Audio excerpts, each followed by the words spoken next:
काठोडा भूमीतील एक जवान या देशासाठी आपलं सर्वस्व अर्पण करतो।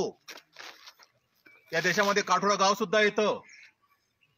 तो आपलं सर्वश्रेष्ठ योगदान देतो, आपलं त्याग समर्पण देतो, आपलं आयुष्य त्यासाठी देतो, आपली जवानी देतो। आणि त्यासाठी त्याच्याही पेक्षा मोठा त्याग आमच्या मातोश्री शहीद विनोद पैठणे यांच्या आई आणि त्यांना खंबीरपणे साथ देणाऱ्या त्यांच्या अर्धांगिनी, त्यांच्या पत्नी आमच्या ताई यांचा खूप मोठा सिंहाचा वाटा असतो।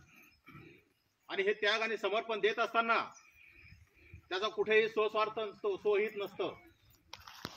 देशभावनेतून, देशभक्तीच्या आणि देशनिष्ठेच्या भावनेतून तो या सैन्यात जातो।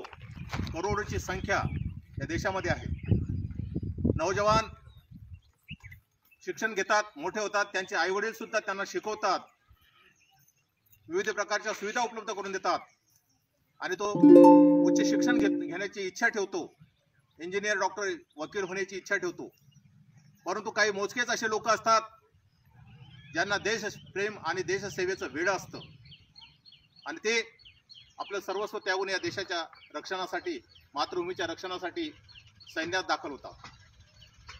त्यांच्या घरीची परिस्थिती काय आहे, त्यांच्या आईवडिलांची परिस्थिती काय आहे, त्यांचे मुलं कोणत्या हालतीमध्ये जगतात, त्यांची पत्नी काय करते, त्यांचे भाऊ काय करतात, त्यांचा समाज कोणत्या अवस्थेत आहे, याच्याशी त्यांना देणं घेणं नसतं। त्यांच्यासमोर फक्त एकच उद्देश असतो आणि ते देश राष्ट्र रक्षण। आणि त्यासाठी तो आपलं सगळं काही बलिदान करत असतो।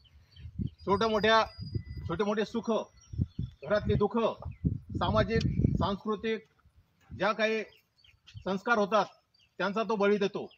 तुम्ही आम्ही इथं दिवाळी होळी साजरी करतो आणि तो तिथं बंदुकीची गोळी खेळत असतो। हे सगळं कशासाठी करतो?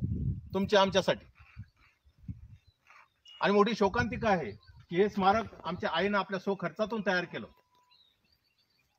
कारण या देशामध्ये शहीदाचं महत्व किंवा सैनिकाचं महत्व 2च दिवस असतं, 26 जानेवारी आणि 15 ऑगस्ट।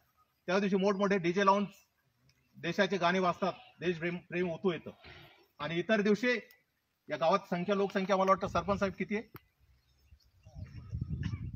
2400 आणि 2500 24 माणसं या ठिकाणी आहेत। मोठी खेद आणि शोकांतिका आहे।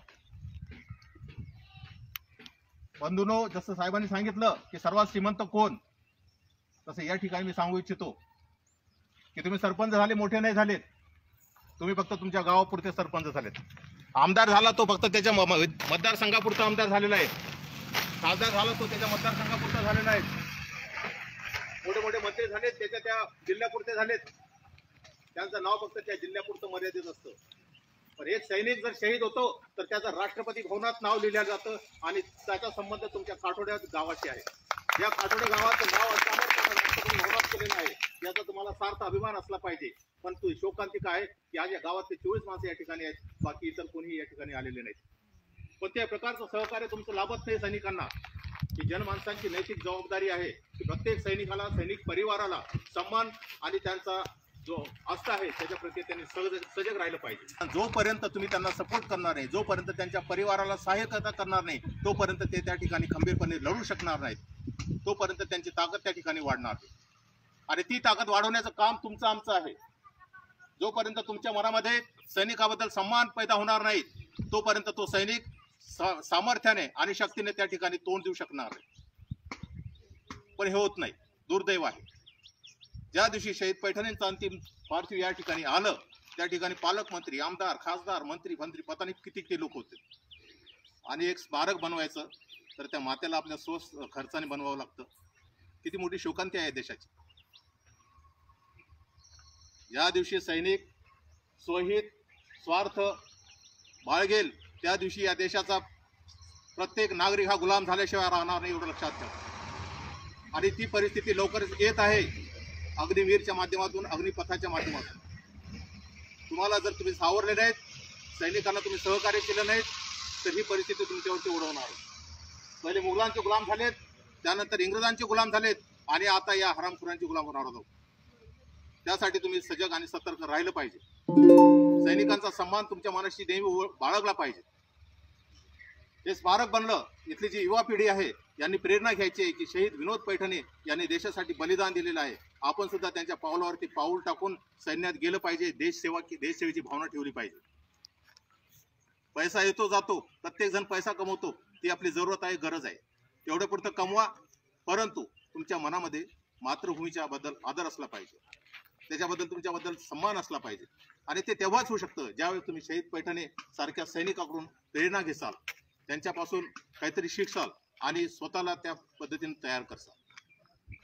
मी सरतेशेवटी वेळ घेणार नाही, कारण आपण उन्हात तळपत आहात त्याची जाणीव मला आहे आणि भरपूर वेळ झालेला आहे. इतका वेळ आपण लोकांनी दिलात.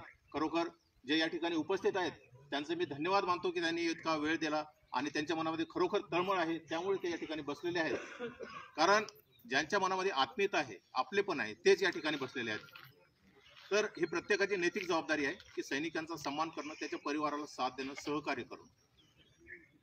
सरतेशेवटी मी फक्त एवढं सांगतो प्रत्येक गावकऱ्यांना, सरपंचांना आणि इथल्या प्रशासनाला, ग्राम प्रशासनाला, की आपण प्रत्येक सैनिकाची, जसं साहेबांनी सांगितलं की त्यांच्याबद्दल सहानुभूती दाखवा.